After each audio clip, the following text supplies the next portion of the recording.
Bonsoir à tous, bienvenue dans votre journal. Voici les titres de cette nouvelle édition sur Monaco Info. Le gouvernement princier dévoilait en fin de semaine dernière les grands axes de sa politique de mobilité. Plusieurs annonces ont été réalisées avec pour certaines des actions déployées dans l'immédiat. Exemple ce soir avec le parking des Salines et la nouvelle bretelle de l'A8, Monaco Est.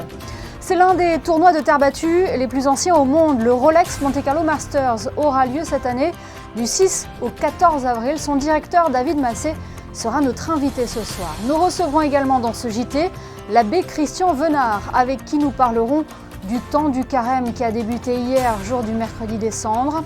Et restez bien avec nous car à la fin de ce journal, nous vous ferons vivre une après-midi dans l'un des poumons verts de la principauté, le parc Princesse Antoinette. L'amélioration de la mobilité fait l'objet de toutes les attentions, dont celle du gouvernement princier. Vendredi dernier, il a annoncé plusieurs mesures à court et moyen terme lors de la présentation de sa politique de mobilité. Ce soir, nous avons voulu savoir comment se traduisaient concrètement ces actions. Premier exemple avec le parking des Salines, dont la livraison est prévue avant l'été prochain. Situé à l'entrée de la ville, il présente de nombreux avantages pour fluidifier la circulation en principauté, mais aussi pour les usagers. Le reportage de Vanessa Dessy et Alexa Vial. 1820 places seront bientôt disponibles à l'entrée ouest de Monaco. Le parking des Salines est aujourd'hui présenté comme une véritable solution de mobilité en principauté. C'est un chantier qui a été confié à l'opérateur FPMC par le gouvernement princier. C'est un chantier très particulier parce qu'il fonctionne comme un iceberg. On voit la partie émergente derrière moi, mais ce qu'on oublie, c'est qu'il y a 45 mètres en fait, de parking, 15 niveaux de sous-sol et on a 300 000 mètres cubes qui ont été excavés. Vous imaginez les va-et-vient de camions, les pelles, etc. Donc c'est un chantier qu'on ne voyait pas de l'extérieur et qu'on va donner aux usagers très prochainement. Les salariés pendulaires ou bien les visiteurs extérieurs auront plusieurs offres de mobilité possibles afin de se rendre sur leur lieu de travail ou dans le centre de la principauté. L'offre standard 300 heures va se situer à 51 € par mois. C'est à peu près 50% de réduction par rapport à l'offre standard travail. Elle permet aussi de disposer d'un abonnement bus qui sera délivré avec l'abonnement parking, qui vous permettra d'avoir accès à des navettes rapides que la compagnie des autobus de Monaco va mettre en place, qui desserviront les quartiers de la Condamine avec un terminus à la place d'Armes et le quartier de Monte-Carlo avec un terminus à l'Office du tourisme, avec un maximum de 2 arrêts pour chaque navette. Côté piéton, les Galeries des Salines permettra, avec le prolongement sur la passerelle Wittenberg, d'arriver sur Fontvieille en à peu près 10 minutes. Le parking des Salines devrait être livré courant du mois de mai. Autre exemple ce soir avec la nouvelle bretelle de l'A8 Monaco Est. Elle est en service depuis un mois maintenant. Elle visait à désengorger le centre-ville de la Turbie, qui était parfois le seul chemin possible pour entrer à Monaco. Mais cet objectif est-il vraiment atteint? Théo Schumer et Alexa Vial ont enquêté. La nouvelle bretelle 58 de Monaco Est n'a qu'un mois et fait déjà beaucoup parler. Avant, lorsque les automobilistes venant de Nice souhaitaient se rendre à Monaco, le tunnel de l'A500 pouvait être fermé aux heures de pointe à cause des normes de sécurité.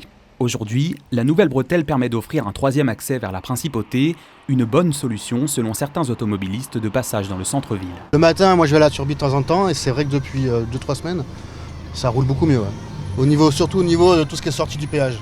Là c'est clair, moi je gagne 40 minutes. C'est beaucoup plus fluide pour passer ici. En fait, certains du coup prennent la bretelle, certains passent par ici. Ça permet finalement de fluidifier le trafic. Mais pour d'autres, la bretelle n'est pas qu'une bonne nouvelle. Pour l'emprunter, il faut payer plus cher le péage. 3,20 € contre 1,20 € pour se diriger vers le centre de la Turbie et 2,40 € pour le tunnel de l'A500.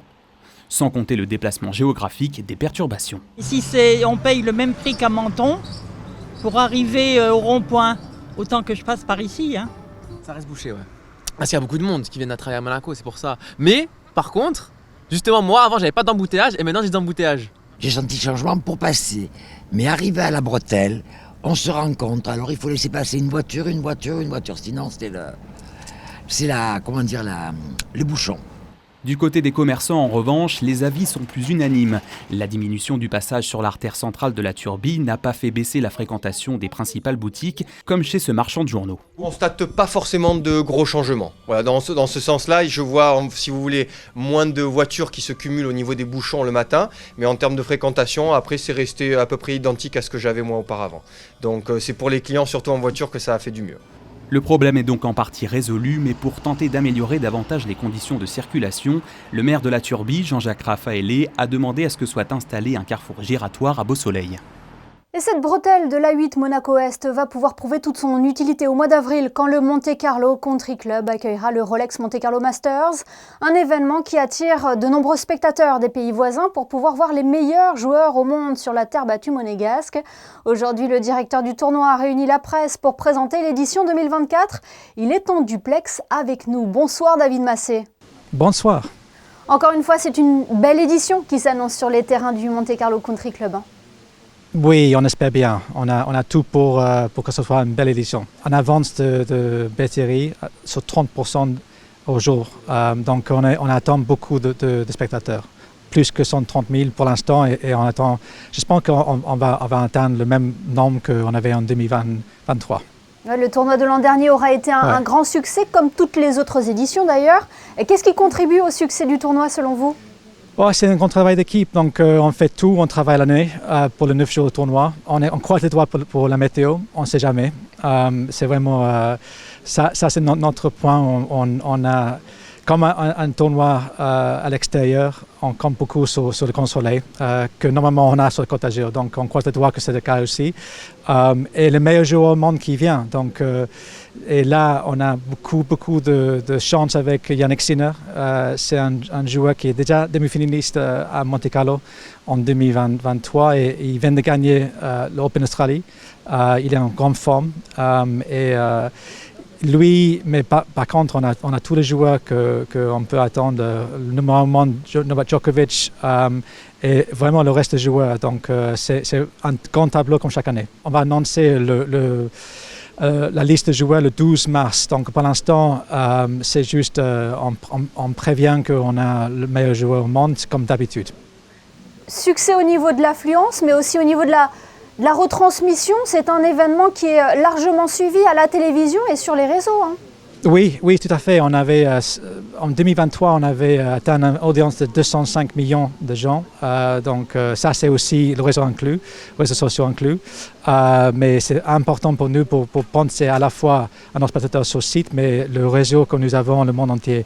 Cette année, on va travailler aussi comme partenaire avec Eurosport France, qui était déjà nos partenaires, mais on a aussi France Télévisions. Donc chaque jour, on aura un match sur France.tv et la finale diffusée sur une chaîne comme France 4 par exemple. Vous parliez tout à l'heure de la présence des meilleurs joueurs au monde, David Massé. C'est aussi le premier tournoi sur terre battue de la saison. C'est pour ça aussi que les joueurs se réunissent au mois d'avril à Monaco. On a notre premier Masters 1000 sur terre. La semaine d'avant nous, en Europe, il y a déjà des tournois en terre, mais nous, on est le premier Masters 1000 et c'est une saison très importante. Il y a beaucoup de points que le vainqueur peut prendre, 1000 points dans notre cas. Les joueurs, ils ont vraiment hâte de changer de surface. Ils vont jouer aux États-Unis où c'est en piste dure. Et là, ils reviennent sur le terre battue de Monte Carlo Country Club et ils sont ravis d'être là. On peut aussi compter sur le fait qu'on en a beaucoup de résidents à Monaco. Parmi les top 50 joueurs, il y a beaucoup de résidents et donc ils sont chez eux dans un sens. David Massé, 2024 est une année particulière parce qu'il y aura les Jeux Olympiques de Paris. Est-ce que ça apporte une petite touche supplémentaire à ce tournoi monégasque ? Je pense que c'est la même surface, donc ça c'est bien, mais à la fois c'est loin. Donc les Jeux se jouent en juillet, donc les joueurs sont focalisés sur notre tournoi et pas encore sur les Jeux olympiques. Bien sûr, il y a la volonté de jouer bien pour leur pays, mais ici ils sont en train de vraiment jouer pour gagner le Rolex Monte Carlo Masters. Et un tournoi, il ne faut pas oublier que c'est le plus ancien tournoi sur terre battue au monde. Et dans un cadre exceptionnel que nous avons ici. Donc on est ravis que chaque année on peut compter sur les meilleurs joueurs. Eh bien, merci beaucoup David Massé d'avoir été avec nous. On rappelle les dates du Rolex Monte Carlo Masters? Oui, c'est le 6 au 14 avril. Donc on commence avec le qualif le samedi 6 et le premier tour déjà le 7 jusqu'à la finale le dimanche, le 14. Merci à vous. Merci à vous. Merci. En basket, Monaco a l'opportunité de décrocher un premier titre cette saison avec la Leaders Cup. Vendredi, la Roca Team débutera la compétition avec son quart de finale face au Mans à 18h30. Je vous propose d'écouter Yacouba Ouattara, le capitaine monégasque. Il est au micro de Frédéric Elion. C'est notre objectif, hein. On veut gagner tout ce qui est possible de gagner cette saison. On a l'expérience de l'année dernière où on sait que le premier match il peut être piège. Il faut arriver à être prêt, pas penser que ce sera facile parce que ce ne sera vraiment pas le cas. L'année dernière nous a servi de leçon et cette année il va falloir qu'on arrive prêt et qu'on joue avec le sérieux qu'on a eu ce soir. C'est une équipe qui est très physique. Va falloir qu'on fasse attention à ça et qu'on rentre justement dans le défi physique, qu'on les laisse pas, qu'on impose notre rythme et qu'on les laisse pas imposer le leur. Et pendant que les Roca Boys seront à Saint-Chamond dans la Loire pour la Leaders Cup, les Roca Girls, elles, seront en exhibition à Turin. La Ligue italienne de basket a invité les danseuses de la compagnie Élégance pour animer le Final Four de la Coupe d'Italie. Écoutez la réaction de Mandy Ayash. Tout simplement, il y a un représentant de la Ligue de basket italienne qui est venu voir quelques matchs à Monaco. Il a apprécié le spectacle et il a donc contacté le club pour avoir nos coordonnées. Et ça s'est fait comme ça, ils m'ont appelé ensuite et puis l'aventure était partie. Beaucoup de fierté, du bonheur, vraiment on est ravis de pouvoir participer à un événement comme ça et puis d'exporter un peu l'image à la fois du club et puis sans prétention un petit peu de la principauté en Italie. C'est sympa de pouvoir faire ça là-bas. Et on avait déjà fait pas mal d'événements au niveau national, mais là c'est la première fois qu'on fait ça dans un autre pays, donc on est super contente et on a vraiment hâte d'y être. Dans le reste de l'actualité en images, le prince Albert II et la princesse de Hanovre ont visité hier soir l'exposition Albert Ier, un prince préhistorien au musée d'anthropologie préhistorique. Une visite privée, guidée notamment par Elena Rossoni, notaire, le directeur des lieux. Cette exposition permet de découvrir le prince Albert Ier autrement, lui qui joua un rôle majeur dans la recherche et l'histoire de l'archéologie. Le deuxième forum Monaco pour l'emploi, c'est demain au Grimaldi Forum. Fort du succès de la première édition, le gouvernement proposera cette fois-ci un format élargi et donc plus ambitieux. L'occasion de permettre aux demandeurs d'emploi et aux entreprises de la principauté d'échanger et de créer des opportunités professionnelles. Plus d'informations sur ce site internet monacopourlemploi.com. Hier, 14 février, comme le veut la tradition, le pape François a présidé la messe des cendres qui marque le début du carême. Dans son homélie, le souverain pontife s'est inspiré de l'Exode pour mettre en avant la liberté et ce moment qui nous invite à redécouvrir le secret de la vie. Pour évoquer le carême, l'abbé Christian Venard est notre invité ce soir. Bonsoir. Bonsoir Émilie. Le mercredi des cendres a donc marqué l'entrée dans le temps du carême. Revenons tout d'abord sur les origines et la signification de cette période avec vous, mon père. Oula, alors il y a des origines très lointaines. On sait que dans l'Église, on vit une période de préparation à Pâques, à peu près à partir du IVe siècle, et tel que ça existe aujourd'hui, c'est depuis le 7e siècle, avec évidemment la reprise d'un chiffre très symbolique, 40, qu'on retrouve souvent dans la Bible. Alors on retrouve en particulier ce 40, c'est les 40 ans que passe dans le désert le peuple hébreu quand il sort d'Égypte et qu'il va retrouver la terre promise. 40 jours, c'est le temps que Moïse passe sur le mont Sinaï avant de recevoir les tables de la loi. Et 40 jours, pour nous, c'est plus proche. C'est le temps que Jésus passe au désert où il va être tenté par le diable avant d'entreprendre sa vie publique. Et donc nous, on trouve 40 jours avant Pâques pour nous préparer spirituellement à cette fête de Pâques. À cette époque, cela se traduisait par une simple période de jeûne avec un repas quotidien ? Alors voilà, il y a eu différentes formes et encore aujourd'hui, par exemple, si vous prenez entre l'église orthodoxe, l'église catholique, tout le monde n'a pas la même manière de marquer ce temps-là. Alors c'est vrai qu'il y a eu des périodes où c'était très très strict, c'est-à-dire on ne mangeait pas de viande, on ne mangeait pas d'œufs, pendant tout le carême, il n'y avait aucun spectacle. Donc il y a eu des périodes où ça a été plus strict. Aujourd'hui, l'église nous demande de faire, j'allais dire, des efforts. Elle parle du jeûne, de la prière, de l'aumône. L'aumône, c'est le fait de partager. Le jeûne, il y a des règles un petit peu strictes pour le vendredi saint, pour le mercredi des cendres que nous avons vécu hier, où on demande vraiment d'essayer de se contenter d'un seul repas. Et puis des périodes d'abstinence où on ne doit pas manger de viande, comme tous les vendredis de carême. Mais au-delà de ces règles strictes, vraiment ce à quoi nous invite l'Église, c'est un état d'esprit. C'est de prendre, de nous épurer, si j'ose dire, de nous débarrasser un peu de tout ce qui habituellement nous encombre. D'ailleurs, on le sent bien, même dans la société, même les gens qui sont peut-être pas très proches de l'Église, on sent bien qu'on est parfois un peu trop engoncé dans une certaine matérialité. Tout le monde recherche un peu comment en sortir. Et d'ailleurs, il n'y a pas besoin d'être chrétien pour jeûner. Beaucoup de gens sentent que ça fait du bien. Et dans l'Église, c'est pas juste un exercice. L'objectif, c'est vraiment de retrouver le sens du Seigneur, de nous rapprocher de lui dans un esprit de pénitence, parce que nous savons que nous sommes des pauvres pécheurs. Ça nous a été rappelé hier avec la messe des cendres. Rappelle-toi que tu es pécheur, rappelle-toi que tu es homme, que tu retourneras en poussière, et convertis-toi, retrouve la joie. Oui, le pape François hier a évoqué que la première démarche est de vouloir voir la réalité, prendre ses responsabilités, avoir soif de l'essentiel.